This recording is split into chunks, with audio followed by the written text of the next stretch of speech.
ওমর ভাইয়া যতগুলো ভিডিও করছে তার মধ্যে সবথেকে এই ভিডিওটা অনেক বেশি ফানি আর অনেক বেশি মজার। এই ভিডিও দেখে তোমরা না হেসে কিন্তু থাকতেই পারবা না। তাহলে চলো ফুল ভিডিও দেখো। আমি জানতে চাই কিসের দাবিতে আপনারা এই শাহবাগের মোড়ে তাণ্ডব শুরু করেছেন? আমরা স্বাধীনতা চাই, কিসের স্বাধীনতা? রাস্তাঘাটে চলাফেরার স্বাধীনতা চাই। লাইক আমি এখান থেকে ওইখানে হেঁটে যাব, কেউ যে আমাকে বোম মেরে উড়িয়ে দিবে না। আপনি কি আমার লাইফের নিরাপত্তার গ্যারান্টি দিতে পারবেন? আপনার লাইফের নিরাপত্তার গ্যারান্টি তো আমি দিতে পারবো, কিন্তু আপনি তখন এন থেকে উনি আইটা দেবেন আপনার গায়ের গন্ধে এইসব সাধারণ মানুষরা অসুস্থ হইব, অগজীবনের গ্যারান্টি দিব কেডা? সবাই শুধু বলে শাহবাগীদের শরীরে অনেক গন্ধ। আচ্ছা আপনিই বলেন, শাহবাগীদের শরীরে যদি অনেক গন্ধই থাকতো তাহলে আমাদের আশেপাশে কি কোনো মানুষ থাকতে পারতো?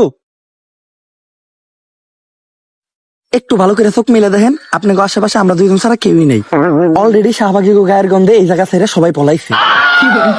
কই আপনি তো গন্ধ পাচ্ছেন না? নাকের ভিতরে 1 কেজি তুলা ঢুকাইছি, তাও গন্ধের ঠেলায় টিকতে পারতাছি না। কিন্তু আপনার ক্যামেরাম্যান তো ঠিকই আছে। স্যার অবস্থা খুবই খারাপ, 5 বার বমি করে লাইছি, তাড়াতাড়ি এন থেকে চলেন। আর আমরা পোশাকেরও স্বাধীনতা চাই। আমার দেহ আমি দেখাবো, এতে মানুষের সমস্যা কি আমি বুঝি না। মানুষের তো আরো লাভ, ফ্রি ফ্রি কত কিছু দেখতে পারে।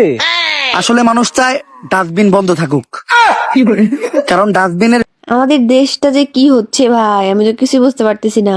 আমি চাই আমাদের দেশটা অনেক বেশি ভালো থাকুক, সবাই অনেক বেশি সুস্থ থাকুক, সবার মন মাইন্ড অনেক বেশি ভালো হোক। তুমি কে আমি কে? এই, আমার ক্যামেরাম্যানের কি হইলো? এই কি হইলো তোর? এই ভাই কেউ আহেন, কেউ আমার ক্যামেরাম্যানের ধরেন। ও শাহবাগী গায়ের গন্ধে অসুস্থ হয়ে গেছে, তাড়াতাড়ি ওরা হাসপাতালে নিয়ে যাইতে হইব। মনে হয় না ওরা আমরা বাঁচাইতে পারবো। ব্রেকিং নিউজ, শাহবাগীদের গায়ের গন্ধ সহ্য করতে না পেরে মারা গেল একজন ক্যামেরাম্যান, যার কারণে বাংলাদেশের সমগ্র শাহবাগীদের বিরুদ্ধে হয়ে গেল এক ভয়ঙ্কর মামলা। আর এরই মাঝে বাংলাদেশে আবারও শুরু হয়ে গেল মা ছেলের নতুন নাটক। বিস্তারিত জানতে দেখুন তাদের ভিডিও ফুটেজটি। বাংলাদেশের আইন কতটা জঘন্য হলে এর মতো একটা বুইরা মহিলা আমার ধর্ষণ মামলা দেয়? 50 বছরের বুইরা মহিলা, এর আবার কেউ ধর্ষণ করে কেমনে? এটা তুই করে দেয় প্রমাণ করিস। আরে এগুলা করতো তোকে কিনা রে? তোরা তো বড় লোক, আমরা তো গরিব। বিএমডাব্লিউ এ ঘুরি, ঢাকায় 4-5টা চুল কাটার সেলুন আছে, আমরা তো গরিব। কোর্ট আইন এগুলা তো আমাগো লেগে না, এগুলা তো তোকে কিনা।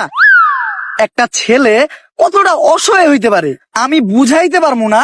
একটা ছেলে কতটা অসহায় হইতে পারে, একটা দুইটা না 5-5টা মামলা করতে এই বজ্জাত মহিলা আমার নামে। আমার যেমনে খুশি অমনে না চাইতাছে। আমার একটা লাইফ আছে ভাই, আমিও মুভ অন করতে চাই। আমি ঘুরমু ফিরমু চুদলিং বং করমু খাইয়া। আরে ওমর ভাইয়া এত ভালো অভিনয় পারে দেখো।